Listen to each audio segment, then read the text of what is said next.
Bonjour Sophie, merci d'avoir accepté ce petit échange par rapport à l'expérience que tu as eue avec moi. Est-ce que pour commencer, tu peux commencer par te présenter pour qu'on puisse un peu situer qui tu es et ce que tu fais? Oui, bonjour. Yuri, j'ai Mm. 46 ans. Je suis maman de deux enfants et en fait, suite à une reconversion professionnelle qui s'est faite sur deux étapes. La première étape, je suis devenue donc auxiliaire parentale. Je garde les enfants au domicile des parents. Et la deuxième étape, je me suis rendu compte qu'en fait, les conseils et tout le lien et tout ce que je peux apporter aux familles en fait, avec lesquelles je travaillais fait l'objet d'un métier à part entière, donc celui de coach parental. Et j'ai suivi une formation et je suis devenue, donc aujourd'hui, j'ai les deux professions mêlées. Je suis devenue donc coach parental. Ok. Est-ce que tu peux me dire un petit peu quand tu t'es lancé ici dans cette aventure entrepreneuriale? Alors, je me suis lancée en juillet 2025, donc ça fait pas encore un an. Mhm. J'ai créé mon entreprise. Après, au niveau des clientèles, la première cliente que j'ai eue, en fait, c'était celle que j'avais eue lors de ma formation où je lui ai fait donc un coaching pour valider ma formation. Et, euh, et par la suite, au niveau de la communication à faire, enfin, j'ai essayé de faire par moi-même et de m'entourer des personnes pour pouvoir créer un site internet, etc. Mais j'ai senti quand même un besoin qui n'était pas comblé pour agrandir ma clientèle, en fait. Ok. Et voilà. Donc tu as commencé à tester par toi-même, tu as eu cette première personne et puis tu as senti un peu un plafond de verre que tu avais du mal à passer par toi-même, c'est ça? Oui, et surtout, comme toujours, j'ai beaucoup d'idées. Et en fait, je pense que j'avais besoin de me recentrer, de vraiment de rester focus sur mes objectifs. Mais pour ça, j'ai senti que seule, enfin que j'avais besoin d'aide par rapport à ça, avec quelqu'un d'expérimenté sur le développement d'entreprise, quoi, en fait, tout simplement. Mais avant d'avoir cette idée-là, c'est vraiment quand je suis tombée sur un de tes posts. Enfin, je ne sais pas si je peux en parler maintenant ou Oui, oui, si tu as une question. bien sûr. Je peux enchaîner. Oui. Alors, du coup, bah, voilà, c'est vraiment quand j'ai vu un de tes posts où je me suis dit, mais en fait, c'est ça. C'est ça dont ce poste-là me parle. Et c'est ça dont j'ai besoin aujourd'hui pour que mon entreprise elle fonctionne, en fait. Ok. Donc c'est vraiment en recherche d'une solution parce que tu sentais que tu n'y arrivais pas. Et c'est un peu en cherchant que tu es tombé sur ce que je proposais et que tu t'es dit, en fait, ça peut vraiment m'aider. C'est ça? C'est ça. C'est Ok. Et ça. est-ce que tu as su identifier vraiment ce qui a fait ce déclic de ton côté? Qu'est-ce qui a fait que tu t'es dit, c'est vraiment ça? C'est quoi l'élément? Est-ce que tu t'en souviens? C'était la façon dont le poste était fait, en fait. Ça me parlait. Hmm. Je me suis reconnue, en fait, dans les termes que tu employais, dans les difficultés que je peux connaître. Et en fait, il y avait aussi une partie de doute que j'avais aussi sur ce temps-là, parce qu'en fait, quand on se rend compte qu'on n'a pas forcément la clientèle en continu, eh ben, le doute arrive, alors que on est à fond dans notre projet, on y croit en fait, mais voilà, c'est Hmm. plus fort que nous. Et après, il y a aussi un côté euh, où on a des freins financiers en fait. On a c'est pas tellement des objectifs à la base, mais c'est plus, on se dit bon bah pour que quand on a une famille, etc. Et que qu'on n'a pas été élevé dans le sens où on vit au crochet entre guillemets des autres. Mhm. En fait, moi, mon objectif quelque part, c'était de pas vivre sur le salaire de mon mari, quoi. C'est Mhm. toujours avoir nos deux salaires en commun et voilà. Donc tout ça, ça met des doutes en fait, parce que financièrement, ça rentre pas, etc. Et dans ton poste, en fait, il y avait vraiment des éléments qui m'ont parlé et qui m'ont... En fait, je me suis dit, OK, c'est ça qu'il me faut, dans le sens où euh, il y a un aspect quand même financier derrière, donc j'en avais conscience, bien que je n'avais pas encore la tarification de tes services. Mais ça pourra développer mon entreprise, quoi. Ok. Et donc après, on a un peu échangé, on s'est vu, je me souviens, on s'est vu même 2 fois pour en discuter. Euh, Oui. Entre le fait de voir un poste et le fait de me voir, du coup, me rencontrer et qu'on puisse en discuter par rapport à ta situation, qu'est-ce qui a fait, est-ce qu'il y a eu une évolution dans ta réflexion en te disant, bah, là, ça m'a intéressé et maintenant, c'est vraiment avec lui que j'ai envie de travailler. Est-ce qu'il y a eu une évolution au niveau de ta réflexion entre le déclic, quand tu as vu le post en te disant ça me parle, et les Mm. échanges qu'on a pu avoir et tu t'es dit, OK, maintenant j'ai envie de travailler avec lui. Oui, oui, oui, parce que en fait, c'était dans la continuité de ce qui... En fait, il y a une authenticité, je trouve, dans tes posts. Et cette authenticité, on la retrouve quand on te rencontre et quand on échange avec toi. Et en fait, enfin, moi, en tout cas, c'est l'impression que j'en ai eue, que tu connais bien le sujet. Et effectivement, tu peux amener à développer des entreprises, pas forcément micro-entreprises. Après, tout dépend des thèmes, mais en tout cas, moi, en tant que micro-entreprise, c'était mon cas. Et donc, oui, oui, ça m'a donné envie de suivre, ouais, ouais, de te suivre. Après, moi, là, ce qui a été difficile, et c'est peut-être pour ça qu'il y a eu aussi de nombreux échanges, c'est l'investissement financier qu'il y avait derrière. Ouais. Là, il fallait quand même que je réfléchisse, poser les choses et mettre des moyens en place pour pouvoir le faire, quoi. Ouais. Donc, mais ça m'a pas mis longtemps à faire cette réflexion-là, quand même. Oui, oui, je J'étais... me souviens qu'on avait échangé à ce propos-là entre bah, quelle était au final ta priorité et les deux réponses étaient OK. Je me souviens te l'avoir dit entre le fait bah, de valoriser ton temps, valoriser ton argent. C'est souvent ce que je dis quand j'ai des personnes en appel. Est-ce que je valorise plus mon argent et donc je vais peut-être prendre plus de temps à développer mon activité parce que je continue tout seul de mon côté ou est-ce qu'au final je valorise plutôt mon temps et donc je vais investir dans mon activité pour aller plus vite, éviter certaines erreurs et trouver plus rapidement des solutions à mes problèmes. Et je me souviens du coup que tu as, pris ce temps de réflexion, effectivement. C'est pour ça qu'on s'est revu une deuxième fois. Et après, tu m'as dit, je me souviens, c'était effectivement ton choix de vouloir aller plus vite pour le développement de ton activité. Ça. Ok, quand on a commencé ensemble, comment ça s'est passé les premières semaines, les premiers, voilà, les premiers échanges, les premiers contacts, les premiers exercices que je te proposais? Comment ça s'est passé de ton côté?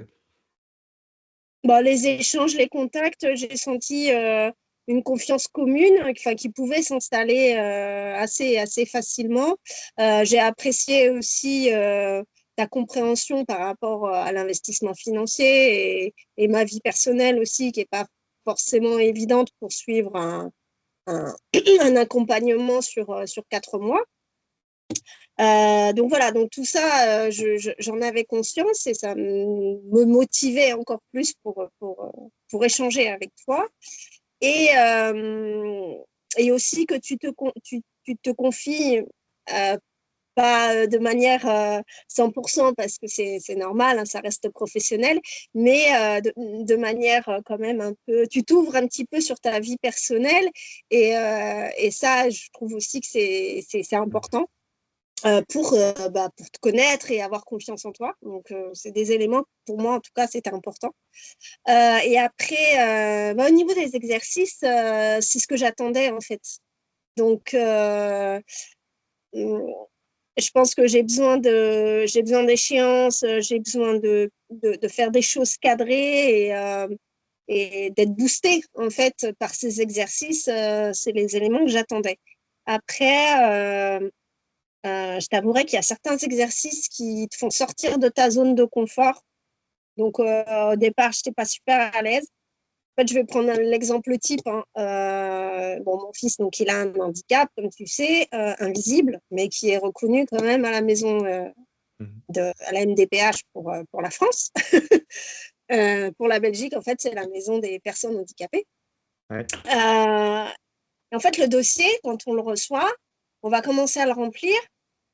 Puis après, on va arrêter en fait. On va plus pouvoir le remplir, on va le reposer. Et en fait, le mien, je l'ai reposé pendant 4 mois. Et je l'ai ressorti au bout de 4 mois. Et là, j'ai pu voilà, refaire un dossier constitué quand même de A à Z avec les éléments qu'il fallait.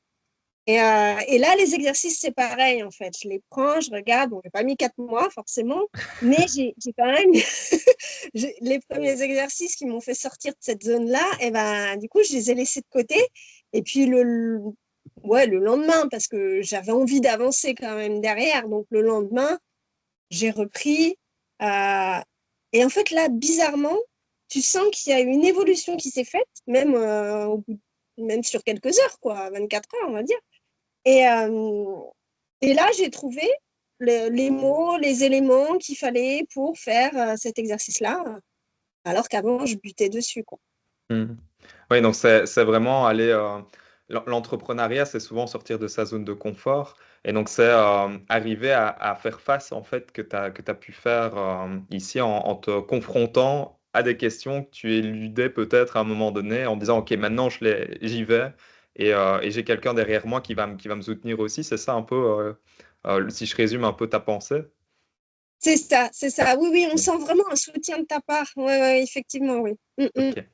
Ouais. Et par rapport justement aux exercices qui t'ont été proposés, est-ce qu'il y en a un qui est ressorti plus que les autres où tu t'es dit ça c'est vraiment une pépite, c'est vraiment quelque chose qui va me servir même des mois après l'accompagnement, même aujourd'hui encore qui te poursuit quelque part. Est-ce qu'il y en a vraiment un que tu as identifié où tu t'es dit ça c'est vraiment un super exercice pour moi? Bah, je dirais qu'il y en a deux, en fait. Il y en a un principalement, c'est celui où on étudie sa cible et son offre. Donc, en fait, on sait où on va. Mhm. On prend conscience de la valeur en fait qu'on a et qu'on peut apporter donc aux gens, parce que moi, en l'occurrence, c'est quand même du service pour les parents.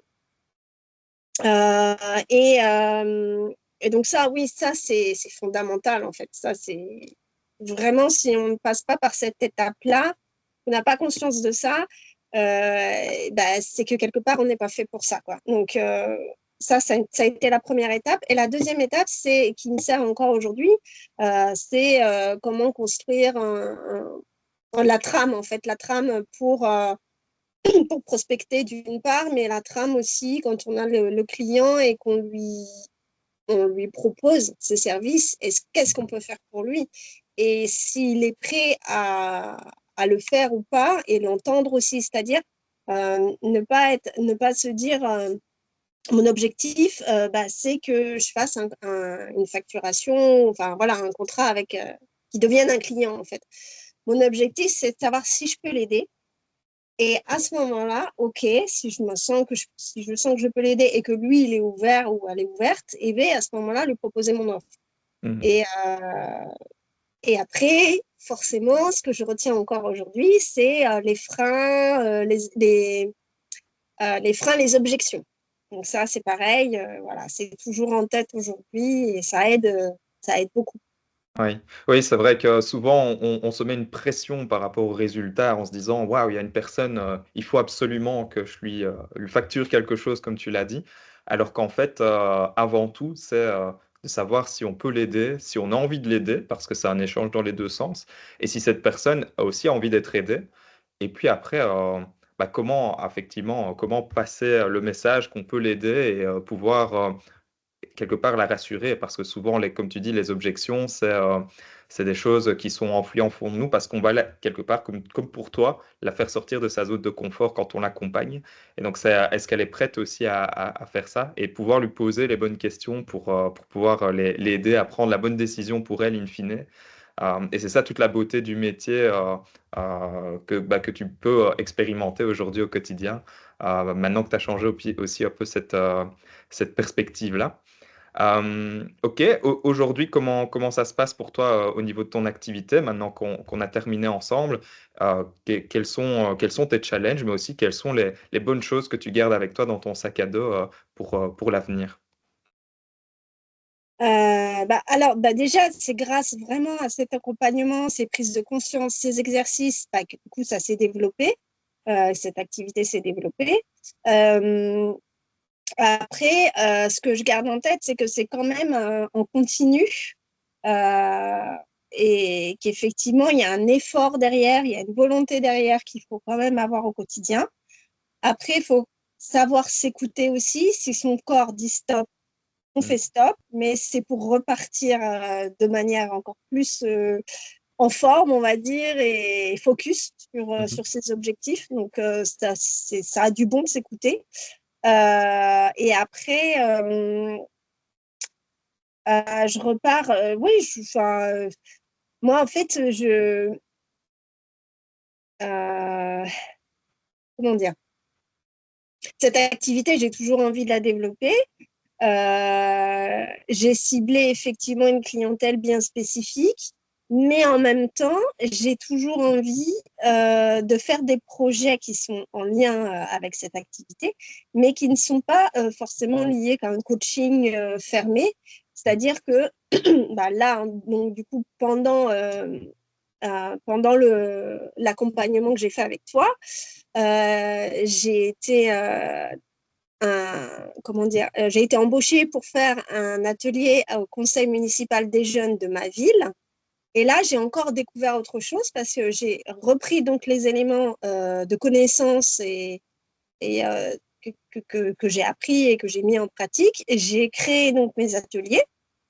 Alors, ça aussi, c'est quelque chose que j'ai appris, c'est qu'un coach, tout le monde peut le faire. Il n'y a pas de certification, il n'y a pas de diplôme obligatoire, etc. Par contre, quand on est quelqu'un qui est un petit peu formaté, et je pense que c'est le niveau scolaire, l'éducation qu'il y a derrière, de se dire c'est important d'avoir le diplôme, etc. Donc, j'avais quand même pour objectif d'avoir la certification que j'ai, enfin, lors de la formation, j'ai une certification à la fin qui est quand même délivrée. Et quelque part aussi, au moment où on fait la formation, on n'est pas forcément à 100% confiant en ce qu'on est capable de faire, de réaliser derrière. Et ça aussi, ton accompagnement, ça fait réaliser que bah, si on est capable, ok, tu n'as pas la certification, mais les connaissances, toute la partie, en fait, de toute façon, mémoire de connaissances est validée. C'est un autre sujet qui n'a pas été pris en compte pour des raisons autres que j'arderai pour moi, mais qui n'ont rien à voir avec mes compétences. Et à partir de là, je me dis, bah, ok, les ateliers, bah, ils ne seront pas clés en main par rapport à l'organisme que j'ai choisi. Les ateliers, je vais les créer en fait. Mhm. Et donc cet atelier de conseil municipal des jeunes, je l'ai créé de toutes pièces en utilisant les connaissances que j'ai donc acquises. Et voilà. Et en fait, ça m'a fait découvrir que il n'y a pas que le coaching individuel ou en couple que je peux transmettre, mais aussi des ateliers comme ça Mhm. ponctuels et pour différents publics. Ouais. Euh, Ouais, je retiens deux choses dans ce que tu dis. Premièrement, c'est un peu ces compétences transversales où tu t'es dit, bah là, dans cet accompagnement, on se concentre sur telle chose, mais en fait, c'est des compétences que je peux transposer dans d'autres domaines, que ce soit même privé ou professionnel. Et puis la question de la légitimité, en fait. Et je me souviens qu'on en avait parlé, personne va te donner la légitimité. Et si tu attends qu'on te la donne, tu ne l'auras jamais. Et la légitimité se construit aussi avec l'action. Je me souviens qu'on en avait discuté. Et donc, c'est en testant, en osant, en se trompant, parce que tout le monde se trompe, et ce sera encore le cas autant pour toi que pour moi. Mais c'est ça aussi qui construit notre légitimité, parce qu'on sait que bah, on l'a fait une fois, on a pu le faire, on n'est pas mort, on n'a peut-être pas fait parfaitement, mais la prochaine fois, on fera un peu mieux. Et c'est comme ça aussi qu'on se construit cette légitimité. Et je me souviens effectivement que tu étais arrivé en disant, je me sens pas trop à l'aise, j'ai pas cette certification, etc. Et qu'on en avait discuté et que du coup, tu as pu quand même bah, quelque part développer cette légitimité à travers les mois et l'accompagnement. Et pour ça, je te félicite parce que c'est aussi quelque chose qui peut être très bloquant pour certaines personnes, mais voilà, t'as su passer au-dessus. Ok, merci Sophie pour ces informations. Est-ce que si on veut, si on est parent, qu'on rencontre des difficultés et qu'on a envie de te contacter, d'en savoir plus sur ce que tu proposes, comment est-ce qu'on peut te joindre? donc, il y a un site internet Ouais. euh, qui est facile à trouver parce qu'en fait, si on met Sophie Coach, parce qu'en fait, le nom de l'entreprise que j'ai dû rechanger parce que voilà, il y avait déjà Sophie Coaching qui était pris, mais pas dans la parentalité en plus. Sophie Coach Parental, vous trouvez le site internet très facilement. Après, j'ai mis beaucoup de cœur aussi pour le faire. Euh, et, euh, et ensuite, vous avez la page aussi Facebook et la page Instagram. Donc, pareil, en mettant Sophie Coach ou Coach Parental ou sur Google. Enfin, voilà, j'ai fait en sorte d'être référencée de manière assez étendue. Ok, super. Mais c'est noté. De toute façon, ils trouveront s'ils le souhaitent. Qu'est-ce que je peux te souhaiter pour la suite de ton côté, Sophie? Bah, en fait, que ça continue comme ça, que je puisse accompagner les parents. Parce que, enfin, après, bon, là, tu me poses une question, je vais partir dans d'autres réponses. Mais en gros, je trouve que c'est vraiment un beau métier dans le sens où aujourd'hui, on a besoin de s'approcher parce que la base du coaching, c'est de comprendre son enfant, en fait. C'est vraiment ça. Et une fois qu'on a compris, et peu importe les particularités qu'il peut avoir, il y a une clé à avoir dans la parentalité. Et une fois qu'on a cette clé, ben, c'est valable sur tous les sujets d'éducation. Et, et en fait, je trouve que avec tout ce qu'on entend et tout ce qu'on voit en plus aujourd'hui au niveau des adolescents qui sont totalement perdus, bon, du harcèlement, mais pas, c'est pas spécialement pour le citer, mais bon, ça en fait partie quand même. Mais voilà, je trouve que il y a vraiment un besoin encore plus fort qu'à une certaine époque. Et donc, c'est un métier auquel même j'ai à cœur de développer. Donc, d'ailleurs, je voulais t'en reparler, mais j'ai de nombreuses personnes, enfin, j'en suis à 4 femmes qui veulent, pour l'instant, c'est des femmes, qui veulent se reconvertir et qui veulent devenir coach parental. Et elles reviennent vers moi par rapport aux communications que j'ai pu faire et tout, pour ouais, quelle formation vous avez fait, nanana, enfin, pour avoir des éléments, en fait. Et, euh, et en fait, je trouve que c'est aussi un côté qui m'intéresse parce que, bon, après, sans parler forcément de concurrence, c'est sûr que. Mais après, je me dis, il n'y a pas de concurrence en fait. Plus on est Hmm. nombreuses, mieux c'est. Et peut-être même qu'on pourra monter des projets ensemble. Mhm. Donc voilà, je pars vraiment de ce côté positif-là. Et à côté de ça, qu'est-ce que tu peux me souhaiter? C'est que ça marche et que il y ait un aboutissement vraiment de bien-être global par rapport à ça, par rapport à la parentalité de manière globale. Bah, je n'aurais pas pu te le souhaiter aussi bien que ça. Donc, c'est tout le mal que je te souhaite, Sophie. Voilà, si certaines personnes qui nous écoutent sont intéressées, n'hésitez pas à la contacter. Elle pourra, avec bienveillance, vous apporter des solutions, des pistes de réflexion. Merci à toi, Sophie, pour ton temps et pour ton témoignage. Et à bientôt. Ben, un grand merci à toi, Yuri. N'hésitez pas aussi à passer par Yuri parce que vous verrez que, alors quelque part, moi je dis toujours, le coaching, c'est un peu une transformation. Mais là, pour le coup, oui, ça, ça va vous transformer, vous, pour pouvoir après transformer votre activité. Super. Merci beaucoup à toi, Sophie.